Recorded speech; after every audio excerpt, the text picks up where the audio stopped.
What's up, everybody? Welcome to the first inaugural episode of Ben Has Ball Knowledge.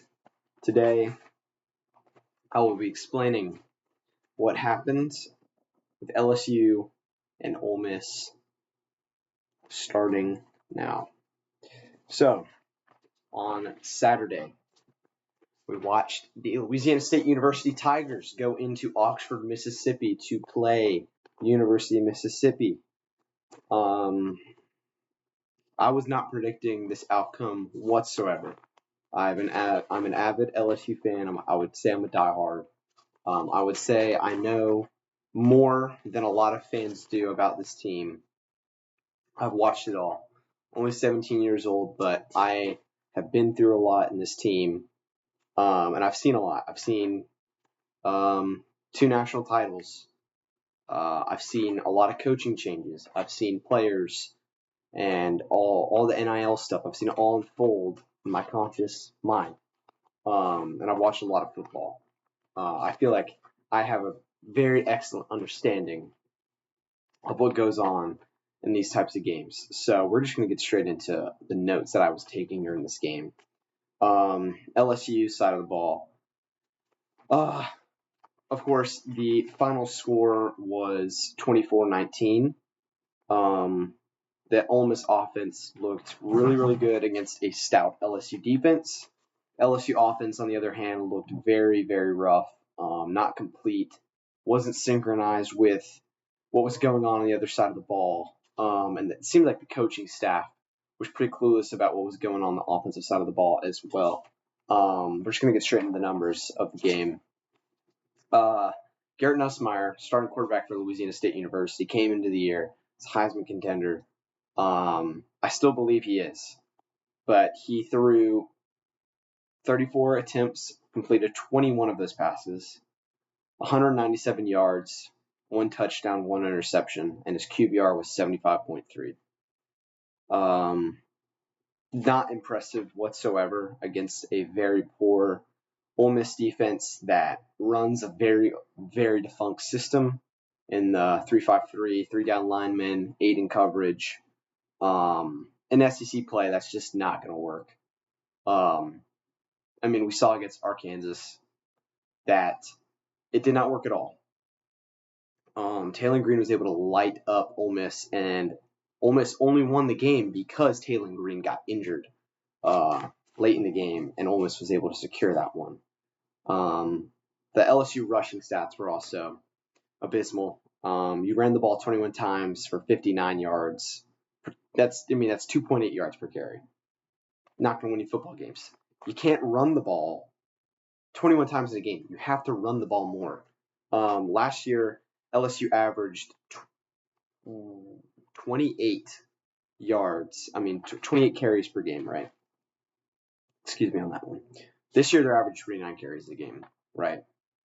21 carries against 3 down linemen. Just to remind you, Ole Miss runs 3 down linemen. This doesn't mean every play, but most plays, they only have 3 down linemen rushing 5, right? So you 5 pass block, you 5 offensive linemen, 3 down linemen. Joe Sloan only decided to play call 21 runs in that game, and that is actually, we're going to exclude the Garrett Nussmeier, his 2 carries. So really, they ran the ball 19 times, for 52 yards. That's even worse.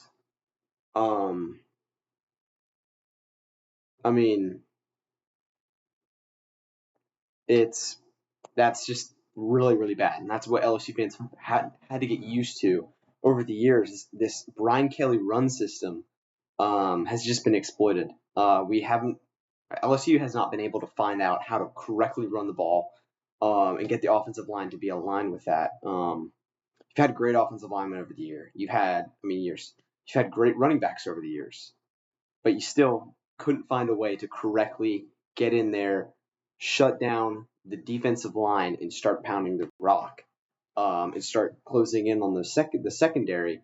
Because what ends up happening in this 3-5-3 system, over time, when you run the ball, the defensive system and defensive coordinator is going to have to change what's happening. They're going to need to start bringing more down linemen, which then eliminates the use of having 8 in coverage, right? So, for example, LSU, if they would have started to run the ball, it would have opened up in the pass game, right? And we saw, Garrett Nussmeier would drop back and he was in immediate pressure with 3 down linemen. I think it just explains that LSU's offensive line has taken a huge step back. They started 2 freshmen in this game, center with a bum ankle, and when you look at it, let's say 5 offensive linemen, 1 running back, 1 quarterback. Okay, that leaves room for 4 more players. So you're gonna have 4 receivers. You have 4 receivers and 8 people in secondary. What does that mean? That means you have every single person in coverage. If you were playing man-to-man football, you're gonna have a double team on every single person.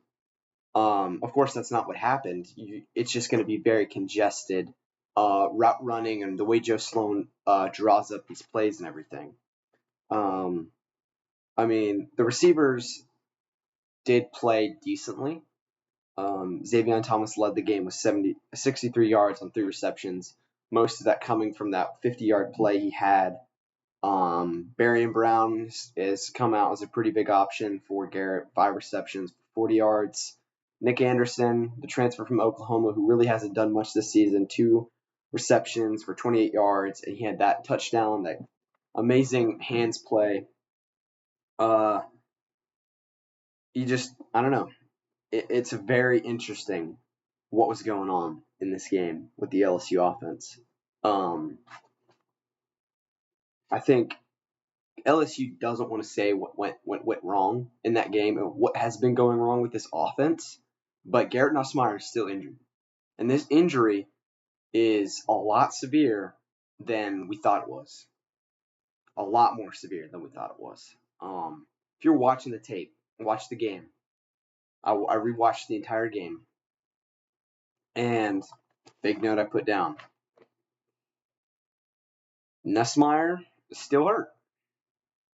Throws used too much vigor on that front leg and showed when he was throwing deep. Now, if you look back at the game, first deep ball that he threw was to Xavier Thomas. That throw was underthrown. It was a great play by Xavier Thomas, coming back, catching the ball, taking it for 50 yards, propelling that first drive for that touchdown score, which got me excited. But I noticed he underthrew that ball. I'm like, what is going on? I just watched him in southeastern Louisiana, tossing, presents down to his receivers and putting in under the tree, just didn't have that that signature zip Nussmeier is known for. When Nussmeier, last year he threw for 4,000 yards. This year he's the only returning 4,000-yard passer from last year. He's a baller. It's not like he could just magically regress like all these media people are saying. He just magically is just digressing and becoming worse. It just doesn't happen like that, right?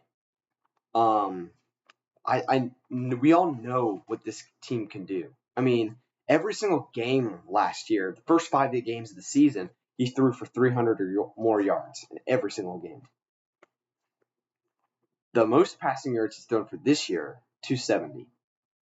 That says a lot of primarily how the offensive play calling has changed because they're trying to, pound the rock more, run the ball. We don't have as much of a good passing O-line as we did last year with 2 NFL draft picks in Will Campbell and Emory Jones Jr. You're just not going to be able to pass the ball as well. But you went on the transfer portal and you spent millions of dollars getting brand new weapons for Garrett. You got Barry Brown, who's one of the fastest players college football has ever seen. You got Nick Anderson, who was a stud his true freshman year at Oklahoma. He's probably the best true freshman wide receiver in the country. And he had that amazing game-saving catch for Oklahoma in the Red River rivalry. And then you got Bauer Sharp. Bauer Sharp, he's actually been very, very consistent. Coming from Oklahoma as well with Nick Anderson. And then you got Destin Hill from Florida State. He has not played much. I think he's been injured. But you spend a lot of money on these weapons. And they've done something. They've done some stuff. Barian Brown has definitely been the most impressive receiver on the team by far. Aaron Anderson's been very consistent, that's for sure. But, I mean, Garrett can't make those throws that he used to make, you know? I mean, you look at a lot of the plays he made last year. He was throwing the ball down deep, throwing it across the middle. That's his bread and butter, throwing it across the middle. He has not done that since the Clemson game, in my opinion. I haven't really watched him throw it across the middle. I mean, in the Florida game, he made that great throw to Xavier Thomas for the touchdown, and he underthrew that one. But other than that, he's not himself. He isn't just magically digressed. He has the same coaching staff. I mean, better players. Offensive line has digressed just a bit off on the passing side. We're not on the rushing side yet. He's injured. That chest injury that he's been dealing with is either gotten worse or it's just still lingering. Because the worst it was, that a source said, was during the Louisiana Tech game. He just practiced way too hard that week after the Clemson game and just ended up, messing up whatever it is in his chest. But, I mean, he dodged questions after the Ole Miss game. I'm not taking any questions about injuries on my health. Dodged it. Brian Kelly said the same thing. That's not good. We all know Brian Kelly. I think, personally, Brian Kelly's a great coach. He's here for a reason. He's taken teams to national championships before. He knows how to win. But, man, he has a problem with, I don't know if it's his ego or being honest, but he feels like he has to, submit his power. We saw that in the press conference against Florida, which is a game I went to, and the offense was abysmal. We still won the game. But why did we win that game? Because the defense won the game. We only scored 10 points offensively. Not going to win you football games, right? So, I don't trust this team at all. I trust the defense. And don't be sad that this defense lost, and whatever allowed, 314 passing yards and 170 rushing yards. That sucks. LSU is a really good rush defense, really good secondary. The reason why this happens, is because practically defense was on the field for most of the game for LSU. They didn't really have much breaks because LSU's offenses could not create long, sustained drives, mainly because we couldn't run the ball. That's the major thing. And it really wasn't even because Caden Durham wasn't playing. If Caden Durham played, I think we would have run the ball just a little bit more, but it wouldn't have really changed anything. Our offensive line can't, protect the run. But they just got gassed. They got gassed. Those first few drives that Ole Miss had, defense looked phenomenal. I mean, Trinidad Chambliss threw 2 interceptions. I'm of course including that pass interference call. DJ Pickett, true freshman, but that's not going to get it done. Offense has to step up. And Brian Kelly, it's the one thing I do agree with him. They have to play complementary football on both sides of the ball. Offense has to complement the defense. Defense has to complement the offense. So far, the defense is the only side that has actually worked to complement each other. Offense hasn't. Offense needs to get this run game going. And the passing game, I mean, you don't have to win championships passing the ball. You know that from Les Miles football. Then again, it is a different era of college football. But we gotta get the run. Gotta get the run fixed. I noticed that, Perkins didn't really play that star position that he's been playing all season. Shut down Cade Klubnik. Shut down DJ Lagway. Didn't really do much to Trinidad Chambliss. And I'd say Trinidad Chambliss is the best creator out of those quarterbacks. Historically. I'm going to say that. Historically. Cade Klubnik is now looking at a shell of himself. DJ Lagway as well. But Trinidad, he ran for 71 yards on 14 carries. That's 5 yards per carry. Most of those runs were pretty short. The longest run he had in the day was 11 yards. But against an LSU defense that wasn't playing Harold Perkins in this quarterback spy, star position passing, or rushing the passer, didn't really do much. Not going to get it in. We have a single sack. LSU did not record a single sack during the game. Q1 Lacey played really well. 23 carries for 87 yards, 1 touchdown. Longest run was 17 yards. He averaged 3 yards per carry. Isn't that far off from Harlem. They should have run the ball with more. Juwan Johnson is not a running back. And for all the people who do not know Juwan Johnson and are LSU fans but don't know about Juwan Johnson, came to LSU last year as a true freshman. He was a cornerback. Okay, cornerback. We lost John Emery, the running back, who was a stud. So your depth chart for running back was Caden Durham and Caleb Jackson.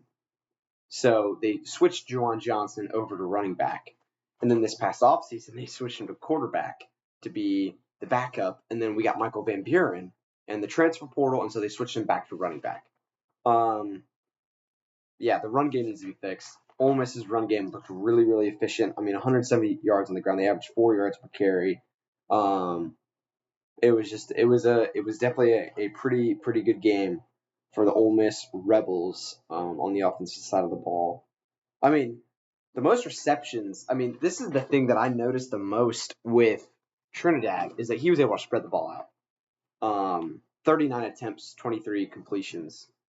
But no Ole Miss player had more than 4 receptions. Caden Lee had led the game with 4 receptions, 70 yards, 1 touchdown. And then Daquan Wright, that tight end, 4 receptions for 66 yards. But the main thing I'm noticing here is when you look at the LSU side, Xavier Thomas, 21 yards per reception. Barian Brown, 8 yards per reception. Nick Anderson, 14 yards per reception. And then it gets to 5.8, 6, 5, 9, 2. Now, let's switch over to the Ole Miss receiving. Caden Lee, 17.5 yards per reception. Daquan Wright, 16.5 yards per reception. Deuce Alexander, 21.3 yards per reception. Winston Watkins, 12.7 yards per reception. And then you go 12, 7, 18, 7. This Ole Miss receiving team was able to utilize how tired LSU's passing defense was, that they could get in space and create big plays. Ole Miss does not have the better playmakers. LSU has better playmakers, but Joe Sloan does not know how to utilize them against one of the worst defensive formations in football. A 3-5-3 is a passing coordinator's nightmare. Running back wide, man, eat it up. It's an all-you-can-eat buffet. Just run up the gaps, get 5 yards of play, you'll win the football game. Clearly, Joe Sloan doesn't know how to combat that, right? I think it's just, now, look back at this. Total yards, Ole Miss had 484 total yards compared to LSU's 258. They had 28 first downs. 28. That outgained LSU by 10. And here's the other crazy thing. Ole Miss had 14 penalties for 109 yards. 109 yards of offense you could have just slashed out of there. If they didn't have those penalties, they would have had over 600 yards on offense. They were 8 for 18 on third down. LSU was 2 for 11. And they had the ball for 32 minutes. Lane Kiffin was playing a game that he knew he could win. He doesn't like LSU, and he knows that he can waste the clock by gassing the defense. Once you gas the defense in the first couple of drives, smooth sailing. Because when the other offense on the other side of the ball cannot create, it's game over. Sad reality as an LSU fan. Now, I do not think our season is over. We have a bye week this week, open week, and I beg and I plead Brian Kelly, Joe Sloan, LSU. Do not let Garrett Nussmeier practice this week. rest him. Get as much physical therapy done this week as possible to prepare him for South Carolina. Because if he can't put up 250 yards passing against South Carolina, then we will know if it's him as the problem or the play calling. Because South Carolina probably is the worst defense in the SEC. Yeah, I mean, we'll see. We will see. Nussmeier, step it up, take charge as a leader. You need to recognize that you need to rest yourself. You can't just put yourself through the fire every single time. Yeah, LSU defense, you did what you had to do, and the offense did not help you at all. Lane Kiffin, play calling was great. You just knew how to. He knows how to keep the offense in the field, and he knows how to win a football game in a scrappy way. But yeah, I mean, this was Ole Miss's Super Bowl. Like, literally, this was Ole Miss's Super Bowl. I look at the schedule and I see this game as probably their not only their hardest game, but probably their most fierce rivalry. Mississippi State, I mean, they look great this season, but that's not their most fierce rivalry recently. Recently, it's always been LSU.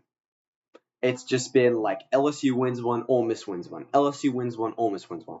And let me just remind all you Ole Miss fans, we do own you in the series by about 20 wins. You're our little brother. You know, there's nothing you can really do about that. But, I mean, LSU, get it together. You got this. LSU fans, do not lose hope. Do not lose hope at all. We're going to be fine. And Ole Miss fans, you played a hell of a game. Ole Miss offense is as good as it's always been. You don't need Jackson Dart. You don't need Matt Corral. You just need Lane Kiffin to find himself a quarterback from D2 or whatever it is and win you a football game. But yeah, I love this. The whole slate of college football is phenomenal. And yeah, thank you all for tuning in. And I'll be back discussing if we get any new news on Garrett. And I might do some stuff for the Alabama Georgia game, the upcoming Alabama Vanderbilt game, just all the great college football games. This isn't just going to be LSU. This is going to be every team that I'm nitpicking and observing.